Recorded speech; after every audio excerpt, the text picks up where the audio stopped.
is not necessarily to our liking. There's some really sad stuff that happened over the weekend, the likes of DJ Somebody being murdered, in essence. A really, really, really sad story that we might need to touch on. Anyway, let's get into it. Extraterrestrial. Terrestrial. We are here. The family of Amapiano pioneer Opa John Sefuka, aka DJ Somebody, went to the crime scene where he was murdered to collect his spirit, perform a cleansing ritual, and predict why he was killed this past weekend.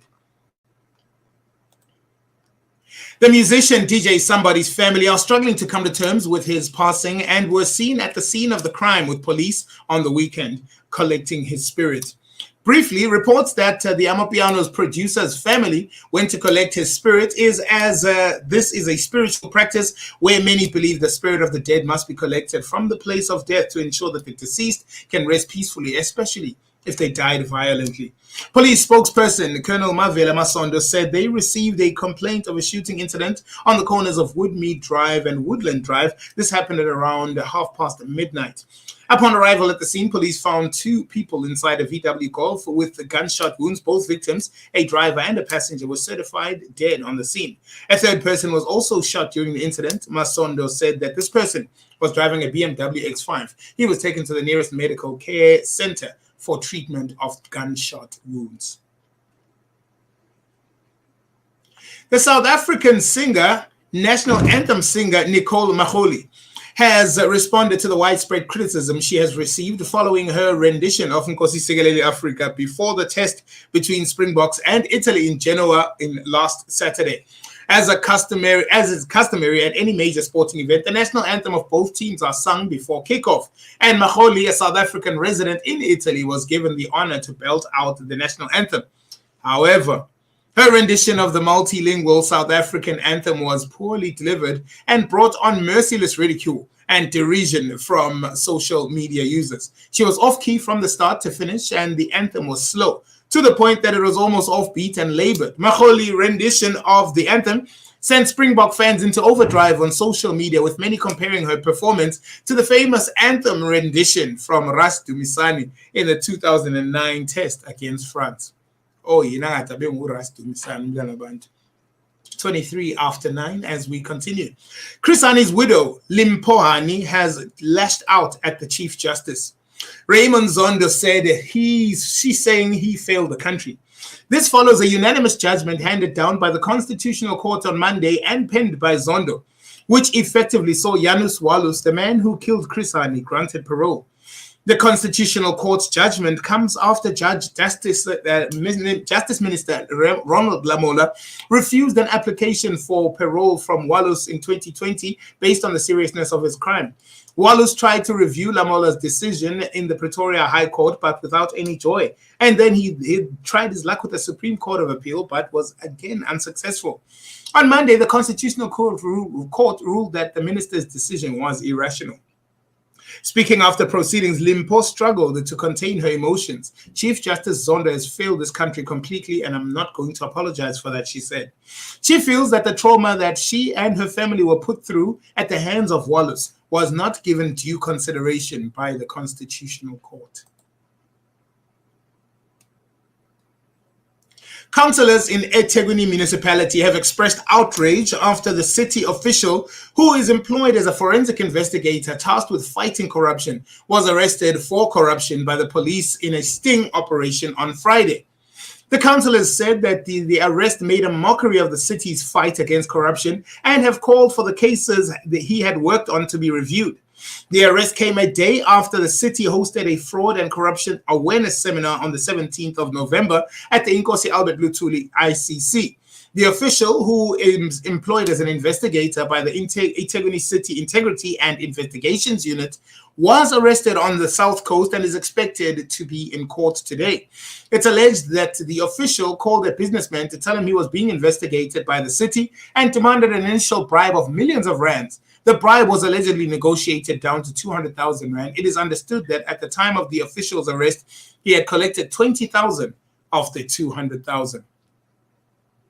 That's not good. A South African court yesterday ordered former President Jacob Zuma to return to prison after confirming that the medical leave granted to him in September was illegal, stressing that the former president has not yet finished his sentence. Zuma, according to the law, has not completed serving his sentence. The Supreme Court of Appeal said in a unanimous ruling that the former president be returned to prison in escort in the state of KwaZulu-Natal. It is said the remaining period of his incarceration should be determined by the Commissioner of Correctional Services, including the possibility of taking into account the period he has spent on medical leave.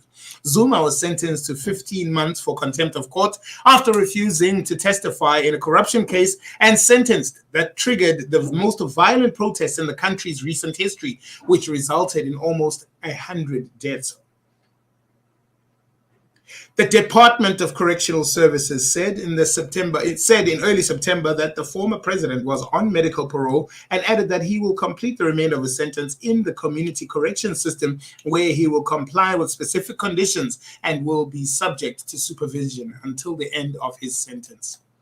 27 now after 9 a.m. Almost 30 years behind bars, Janus Wallace, the man who killed the South African Communist Party leader Chris Hani, is going to be a free man. The Concourt on Monday handed down a ruling.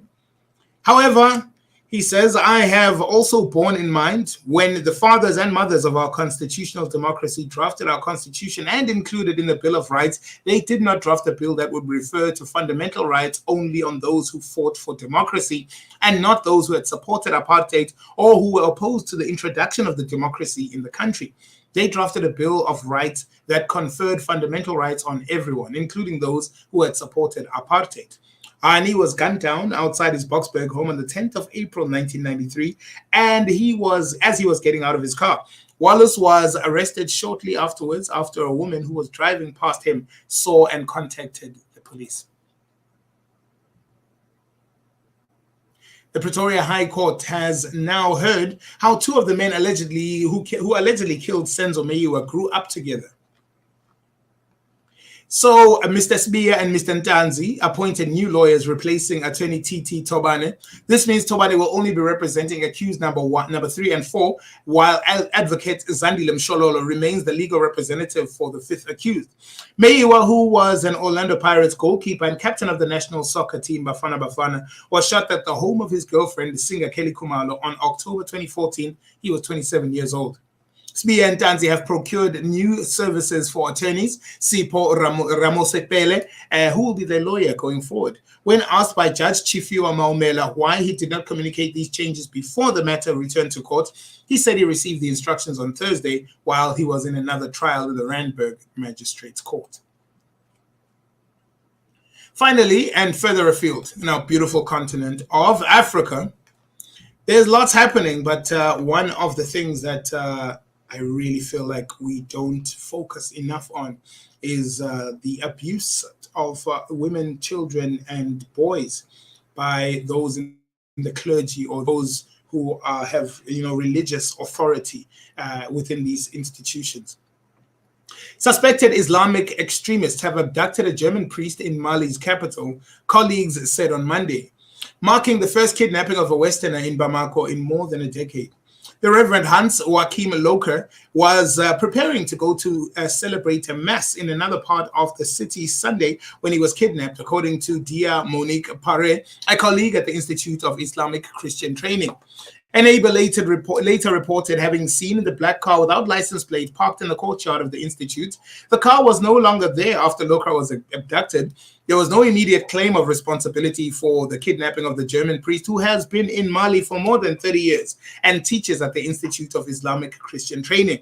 An Italian missionary couple was abducted in southern Mali in May, along with their young son and domestic helper. A cardinal later testified that Pope Francis had authorized spending up to €1 million to free her. It is not known how much, if any, the Vatican money actually ended up in the hands of the extremists. Ransom payments are rarely confirmed to dissuade future kidnappings.